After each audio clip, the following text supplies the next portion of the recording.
Hello and welcome to another episode of How Are You Holding Up, a mental health podcast by the depressed for the depressed. I'm Chris, And I'm Lindsay. and this week, Lindsay, how are you holding up? I'm very all over the place, and I would like to say I'm not going into another depression cycle, but I did tell my partner a little while ago that I think I am. So I am trying to not go too far down that rabbit hole. Chris, how are you holding up? Same.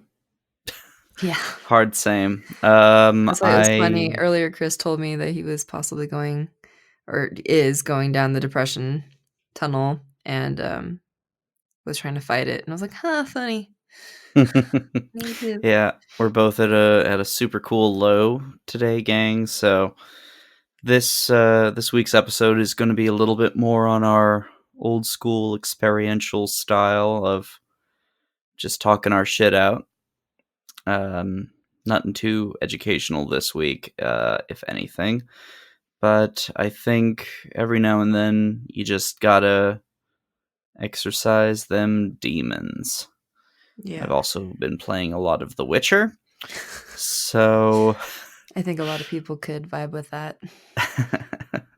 yeah, it's been fun. It's my first time playing through it, so it was super cool times. But yeah, so I'm definitely going down a depression spiral.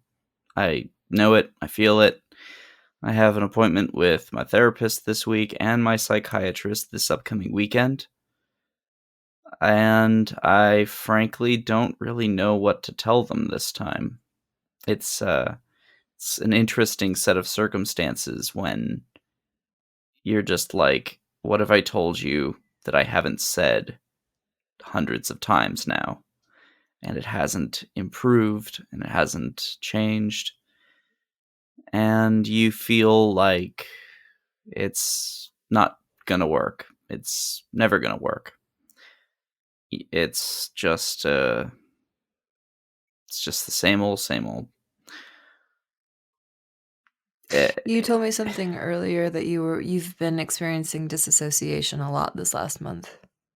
Yeah, it's been a lot of me very much checking out um, a lot of the time.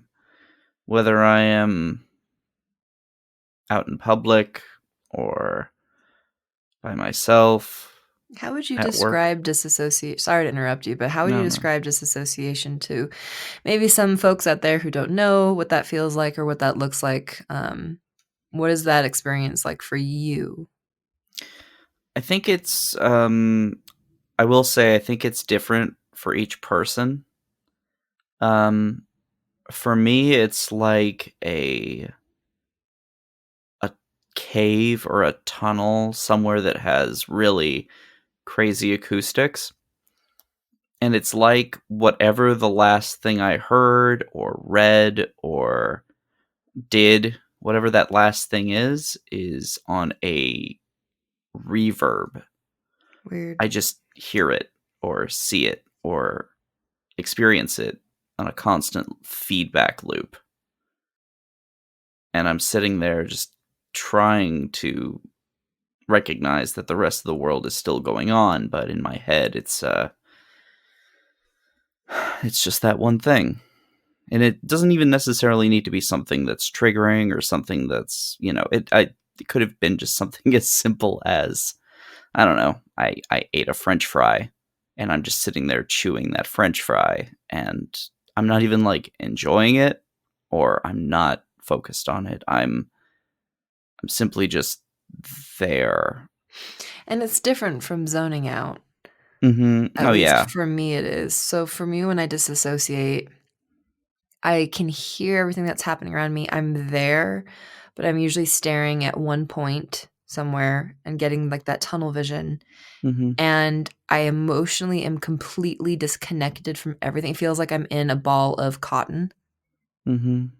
and I can't integrate what is being said. Like I can hear it, but I'm not um, soaking it in. Oh yeah, 100%. I'm able to hear what's being said, or I'm able to hear what's going on around me, Yeah. and that's great. It's great that I can still hear things. I'm not completely shutting out the world, but none of it is. It's all Charlie Brown adulting at that point. Yeah. It's nothing. It's a whole bunch of noise signifying nothing. So it's really, if you're new to the podcast, um, we've it's very or if you've been with us for a few episodes at this point, it's frustrating, and I'm sure some of you have experienced this, where you start feeling like, wow, I'm like, I've been working on myself. I've been doing all the things that they say that we should be doing. I've been trying to kind of climb out of where I am, and I feel like I've made progress, and then you start feeling yourself slipping back, and it's like quicksand. And Chris here has been on medication and has been trying some new meds to help focus, Mhm. Adderall. Yes. Yeah. And you and for a while, did you feel like it was making a difference ever? It absolutely was. I felt I was a little more energetic. I was able to focus for the first time in months, if not over a year, and that was great. I was doing like 10 milligrams a day for a few weeks, and then suddenly I was like, I'm not getting as much out of this. Let's try 15, and then that was helping. Um, and it's one of those medications that you have to be kind of careful with. Also, it can be addicting and habit forming. It can be something that can be abused. Uh, so I kind of have to keep a keen eye on that. But I'm not, popping 4 or 5 of them at a time at this point. But I'm still like, I have some concerns that my tolerance and my ability to metabolize these kind of medications.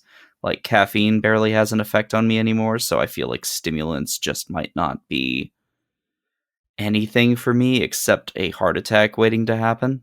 Yeah. But at that same time, I am still so exhausted all the time that it's necessary and it's needed. And even like trying things to improve my health, like eating better or less or exercising some or whatever it is that I can delude myself into thinking I can keep doing for a while. It all has seemed to fail and continue to do so. And as often as I tell myself that it's okay to fail, you can get back up and try again, I'm running out of gumption. I'm running out of ability to try again. Mm. I feel I feel like a broken record, for certain, because I've definitely been this way before, and I can almost pinpoint episodes where I sounded like this. And there were episodes where I sounded like this. That was when listeners reached out in concern, and I appreciate that. Trust me, it's something that I can't even fully. I don't even know if I can fully appreciate it as much as I should. Uh, the point is, though, that yeah, I'm in a very, very, very dark place. Do you I know that for me, a lot of the time I can usually pinpoint what is putting me into a spiral, whether that is a big emotional event happened and it drained me, or I've been eating and drinking really poorly for a long period of time. Like I'm getting better at reading the rhythms of what is affecting me and why it's pulling me down. Do you have that for you? Are you You mentioned that you think that, it's because of work, partially. Um, I mean, work is the only thing that I go to that I feel a little like myself, ironically enough. Most people go to work and they completely remove themselves from who they are. I, on the other hand, simply don't. Uh, yeah, I mean, it's a good work environment. We're really lucky with our coworkers and a lot of the people. it's everything else. Oh, I can't pinpoint any one thing in particular, which sucks. It sucks a lot when you can't pinpoint what exactly is bothering you. I I've been troubled in the past with kind of a wide scope thinking. I think a mhm, lot more globally at times than I do local, mhm, and so the events of the world often have a much greater effect on my mood uh, than I would hope, considering the relative powerlessness that we have over global events. yeah. But aside from that, I feel completely powerless and hopeless in my own life, in my own direction, in my own development. And I've gone this long with having uh, support from friends and family, and I can't. Uh, it does nothing. Well, you don't know that because you don't I don't know if you've experienced it without support from friends and family, and I think the verbiage that is used when you're getting depressed can be a lot of more like all or nothing, Hmm. and maybe I think, like, yeah, I totally believe that you feel that way, and I'm not discounting your feelings, but I think to say that, "Oh, this help and all this support, like, it's really done nothing for me at all," um, you have no I guess none of us know how things affect us and how much they affect us, you know? And has Hmm. it fixed or cured your depression? No, but maybe it's helped you in ways you don't know. Possibly. It could Yeah, have kept me from going yeah. much worse, I'm sure. Yeah, but I know what you're saying, and, I didn't wanna discount your feelings, but I wanted just to point out that once when the general you, is going into a depression or falling down to a depression, some of the verbiage we use can be a lot more intense and, um, dark than you would normally use, so it's like, "Everything is this way. Everyone feels this way. I feel like this all the time," instead of it being um, right now, this isn't helping as much as it should, kind of a thing. Yeah. Yeah. No, that's very true and very true for my situation because I'm sure by tomorrow morning I'll be Yeah. in better spirits or something. I'll have my mask more firmly affixed, which Mm. in a way does in its own way, I should say, does help a little bit because even putting on the mask, even having the visage of happiness or something, it can be kind of like a pilot light, Yeah. um, in its own weird way, where just the little spark of remembering how things are not all bad. It is hard when you're kind of running low on your happy chemicals in your body, though, to, Hmm. or experience that. We've talked about this in the past. It's interesting. When you are depressed or going through a depression, beginning the depression cycle, um, you cannot remember what it feels like to feel good. Hmm. And you remember maybe having happy moments, but you don't feel like, "Well, I never really felt fully happy," or, "I've never really felt fully satisfied," or, and going through that is so frustrating. It's so frustrating. I'm sorry that you're going through this right now. Yeah. It's it's frustrating for me, but it's probably equally frustrating for anybody around you also. Uh when when you know that somebody is going through it and you feel a certain amount of powerlessness to help them, it can Yeah. be equally frustrating. If you are, as some of us are, we are very self sacrificing to the people in our lives. Yeah. And just having that feeling of, well, I want to help them. I want to do so much for them. I want to be there for them. You can. You can be there for them. You need to let them know that you're there for them. But it's not going to cure everything. There are Yeah. no cure alls. There is just the process. Which is It why is we something. also do the experiments. So this would probably be a good time for us. We do, if you're new to the channel, we do an experiment here or there to see if it'll jumpstart us out of our funk, if it helped at all. Um, and so I'm looking forward to our next one. Yes. It should be coming up in the next week or two, I believe. Yes, I think so. Lindsay, how are you coping on your end with your own struggles? um,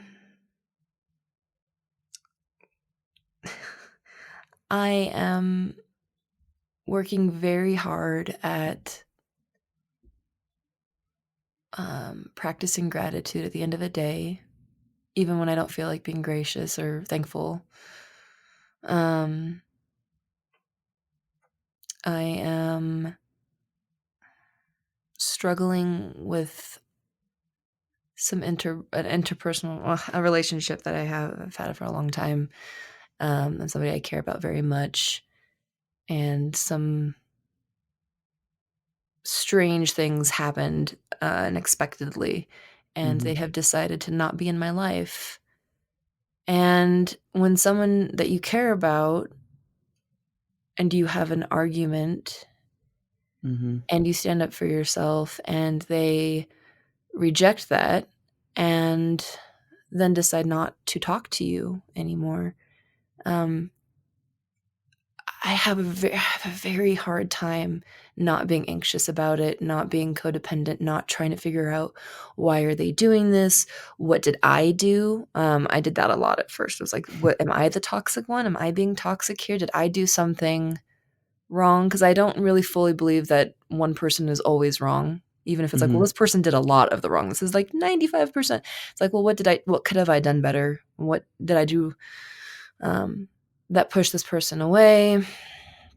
And then I had Mhm. to look at the full um, situation and the years and years of this friendship and what's been going on in it. It's pretty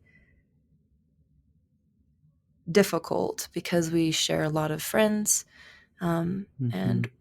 uh, the workplace sometimes, and so it's hard when you love someone and you want them to be happy genuinely, whether you're in their life or not. But you don't feel like they can articulate that back to you. It's very painful. And so I've been trying not to let that completely consume me because I don't think it's fair to myself or to the people who are loving Yes. in my life. So I don't, and I haven't been. There was a few days that were really rough, but I have often, whenever you're mourning anything, whether you're mourning the death of someone or your pet, whether you're mourning the end of a relationship, friendship, romantic, or with a family member, mourning a Mhm. dream, mourning in general, you have a lot of stages and you flip around. And sometimes you're so angry, and sometimes you're so sad, and sometimes you just feel like you've really accepted it. And then sometimes you like fight with yourself with like, no, no, no, this isn't how like it's gonna be fine. It's gonna be totally fine. I think the worst thing is in this scenario for me is I know that it'll never go back to what it was. I don't think it should, and Mhm.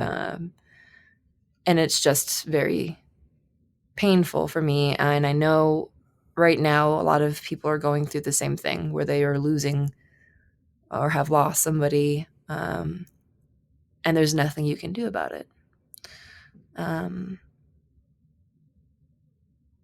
Yeah. So trying to allow myself to mourn it appropriately, but not too obsessively. If that makes sense.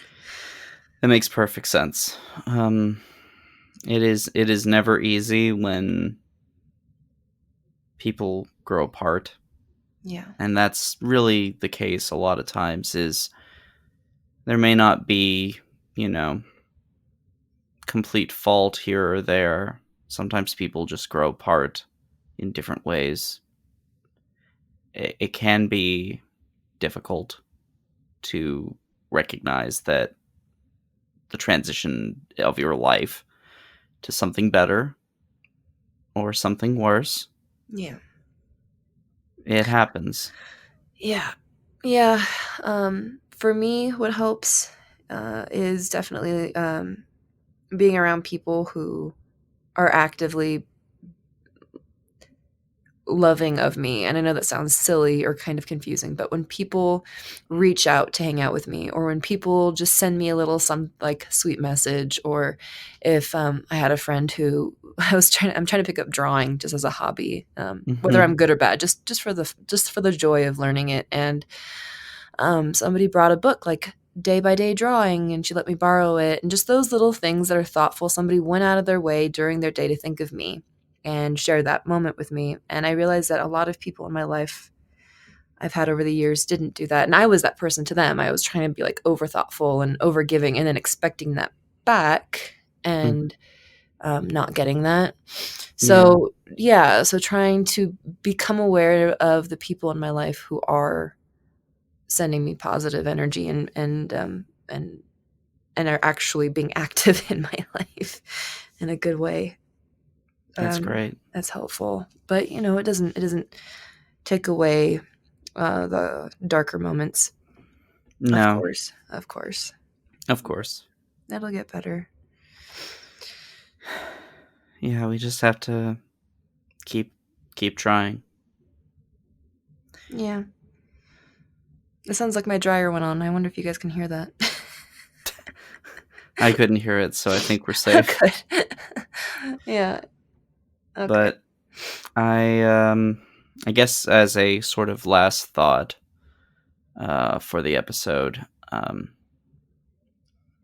one of the things that has been, uh, for lack of a better term, uh, weighing on me and my mind is the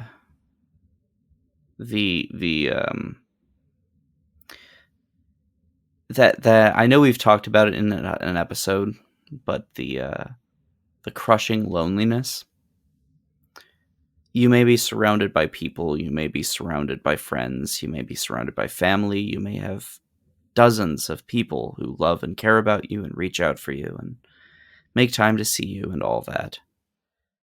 And sometimes you still don't feel like it is enough. It is something that I struggle with constantly. And it's something that I feel is probably the most challenging uh, part of what I'm currently experiencing. So if you are out there and currently experiencing something similarly, you are not alone. Because in that darkness, I am there with you. If nothing else gets through, we have each other. And that's okay. I'm there too. Yeah, Lindsay's there too. It's important to know we're both there. But I will hopefully come back next week with better tidings. Hopefully this week I will improve somehow. Don't worry, guys. I will make sure he gets lots of hugs this week. Thank you guys for listening. We know this episode was just kind of a discussion, but I think it's important to hear to people who are going through it, and hopefully you can connect to it, and that might make you feel just a little bit better. So thank you again Yes. for listening. As for us, follow us on Instagram at HAYHU Podcast. Like our Facebook page, subscribe to the subreddit. If you want to support us directly, visit our Patreon. Or if you want to send us something directly, go ahead and email mailbag@howareyoholdingup.com. Yeah, email us. Send us your favorite YouTube video or GIF. Comment on the post this week for the Instagram. Leave us a nice thought. We love hearing thoughts. Yeah, I like that. Thank you guys. Thank you for the emails. We will all talk soon. And as always, Don't tell us to just get over it.